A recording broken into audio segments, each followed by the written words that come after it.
ఈరోజు తెలుగుదేశం, జనసేన, బీజేపీ ప్రజాప్రభుత్వం అధికారంలోకి వచ్చిన తర్వాత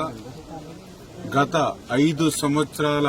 నియంతృత్వ నిరంకుశత్వమైనటువంటి పాలన నుండి విముక్తులైనటువంటి ప్రజల తరపున ఈరోజు పెద్ద ఎత్తున అభివృద్ధి సంక్షేమ కార్యక్రమాలు ఆంధ్రప్రదేశ్ రాష్ట్రంలో చేస్తూ దానికి ఉదాహరణే ఈరోజు మనం చూస్తూ ఉన్నాం. ఇవాళ ఒక 4 గ్రామాలలో 1,38,00,000 రూపాయలు ఈవేళ సీసీ రోడ్లు కానివ్వండి, డ్రైన్స్ కానివ్వండి, ఈవేళ నిధులు కేటాయించి శంకుస్థాపనలు చేసుకుని రేపు సంక్రాంతి లోపల పూర్తి చేసుకోవాలనేటువంటి విధానంతో ఈ ప్రభుత్వం పనిచేస్తుంది అని అంటే మరి అటు సంక్షేమాన్ని అందిస్తూ ఇంకొక పక్కన అభివృద్ధిని కూడా ఎంత పెద్ద ఎత్తున ఈ ఆంధ్రప్రదేశ్ రాష్ట్రంలో ఇటువంటి కష్టమైన ఆర్థిక స్థితి ఉన్నటువంటి స్థితిలో కూడా ఈ ప్రభుత్వం పనిచేస్తుంది అని అంటే అటు చంద్రబాబు నాయుడు గారు, ఇటు పవన్ కళ్యాణ్ గారు, వీరిద్దరికీ తోడుగా నరేంద్ర మోడీ గారు వీరందరి సహకారంతో ఈ రోజు ఈ సంక్షేమం అభివృద్ధి ముందుకెళ్తుందనే విషయాన్ని సందర్భంగా తెలియజేసుకుంటూ మరి రకంగా పెద్ద ఎత్తున అటు పెన్షన్లు గాని, డిఎస్సీ ఇవ్వడం గాని, 3 గ్యాస్ సిలిండర్లు ఇవ్వడం గాని, అన్నా క్యాంటీన్లు ఇవ్వడం గాని, వాటితో పాటు ఇట్లా రోడ్స్, డ్రైన్స్ ఇటువంటివి మౌలిక సౌకర్యాలు ఏర్పాటు చేయడంతో పాటుగా మన ఆంధ్రప్రదేశ్ రాష్ట్రానికి భవిష్యత్తులో ఆదాయాన్ని తీసుకొచ్చేటువంటి విధంగా ఒక ప్రజా రాజధాని అమరావతిని నిర్మాణం చేసేటువంటి విషయంలో గాని, మరొక పక్క పోలవరం ప్రాజెక్టుని పూర్తి చేయడం ద్వారా ఆ గోదావరి జలాలు అటు ఉత్తరాంధ్ర, అటు రాయలసీమకు తీసుకెళ్లి మరి పెద్ద ఎత్తున లక్షలాది ఎకరాలకు సాగునీరు అందించి భవిష్యత్తులో ఈ ఆంధ్రప్రదేశ్ రాష్ట్రానికి ఒక ఆదాయాన్ని, సంపదను సృష్టించాలనేటువంటి ఈ ప్రభుత్వం యొక్క ప్రయత్నం మరి నిన్న కూడా మీరు చూశారు. చంద్రబాబు నాయుడు గారు ఆ రోజు 2014-19లో మరి 72% పూర్తి చేస్తున్నటువంటి పోలవరం ప్రాజెక్టు మరి మొన్న జగన్మోహన్ రెడ్డి 5 సంవత్సరాల పాలనలో 20 సంవత్సరాలు వెనక్కి వెళ్లిపోయి కట్టినటువంటి ప్రాజెక్టు కూడా విధ్వంసానికి గురైనటువంటి పరిస్థితి, దుస్థితి మొన్న మీరందరూ కూడా చూసినటువంటి పరిస్థితి. మళ్లీ అటువంటి స్థితి నుంచి మళ్లీ ఆ పోలవరం ప్రాజెక్టుని మళ్లీ ఈ యొక్క ఆంధ్రప్రదేశ్ రాష్ట్రానికి ఒక జీవనాడిగా, ఒక వరంగా మార్చేటువంటి విధంగా మరి చంద్రబాబు నాయుడు గారు నిన్ననే పోలవరం ప్రాజెక్టుని సందర్శించి ఆ రివ్యూ చేసి మరి పోలవరం ప్రాజెక్టుకు కూడా ఒక షెడ్యూల్ ని కూడా మరి ఆయన విడుదల చేసేటువంటి విషయం.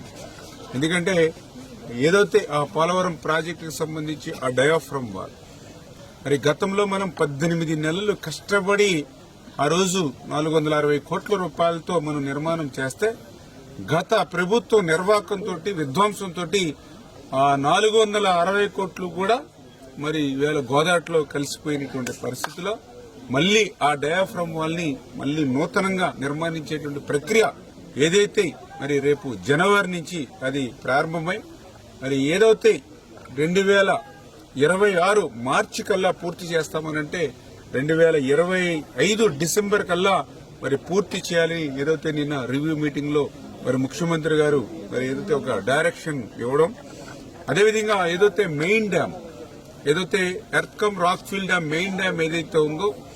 ఆ మెయిన్ డ్యామ్ కు సంబంధించి గ్యాప్ 1, గ్యాప్ 2 ఏదైతే ఉందో మరి వాటికి సంబంధించిన మెయిన్ డ్యామ్ పనులను కూడా మరి 2025 మార్చి లోపుగానే డిజైన్స్ అన్ని కూడా సిద్దం చేసుకుని, ఎందుకంటే ఇంటర్నేషనల్ ఎక్స్పర్ట్ కమిటీ గాని, సిడబ్ల్యూసీ గాని డయాఫ్రమ్ వాల్ పూర్తయ్యేంత వరకు కూడా వేచి ఉంటే సమయం మరి ఆలస్యం అవుతుంది అని చేత డయాఫ్రమ్ వాల్ తో పాటు ప్యారలల్ గా కూడా ఈ యొక్క మెయిన్ డ్యామ్ నిర్మాణం చేసుకోమని ఏదైతే మరి వాళ్ళు యాక్సెప్టెన్స్ ఇచ్చారో ఆ డిజైన్స్ అన్ని కూడా సిడబ్ల్యూసీ మరి ఇచ్చిన తర్వాత ఆ మెయిన్ డ్యామ్ కూడా రేపు 2025 మరి మార్చి నుంచి ఆ డ్యామ్ పనులు కూడా ప్రారంభిస్తున్నట్టుగా నిన్ననే మరి చంద్రబాబు నాయుడు గారు కూడా నిన్న షెడ్యూల్ ఇవ్వడం జరిగింది. ఏదైతే ఏజెన్సీలు గాని, అధికారులు గాని 2027 డిసెంబర్ కి ఆ పోలవరం ప్రాజెక్టు మెయిన్ డ్యామ్ పూర్తి చేస్తామని వాళ్ళు క్లియర్ కట్ గా మనకి షెడ్యూల్ ఇవ్వడం జరిగింది. అయితే చంద్రబాబు నాయుడు గారు ఏదైతే ఆ షెడ్యూల్ కి ముందుగా అంటే 2027 డిసెంబర్ కి ముందుగా 2027 జూలైకి ఇస్తే, అంటే ఒక 5 నెలలు 6 నెలలు ముందుగా 2027 జూలైకి ఇస్తే కనీసం ఆ వాటర్ ఏదైతే రైనీ సీజన్ వచ్చేటప్పుడు వచ్చిన వాటర్ ఏదైతే ఉందో ఒక ఆ సీజన్ కి మనం వాటర్ పంపించేటువంటి అవకాశం ఉంటుంది అనే విషయాన్ని కూడా నిన్న అధికారుల దృష్టిలోనూ ఏజెన్సీల దృష్టిలో కూడా పెట్టి 2027 డిసెంబర్ టైం బ్యాండ్ పెట్టుకోండి. బట్ సాధ్యమైనంత వరకు ఒక 6 నెలల ముందుకి 2027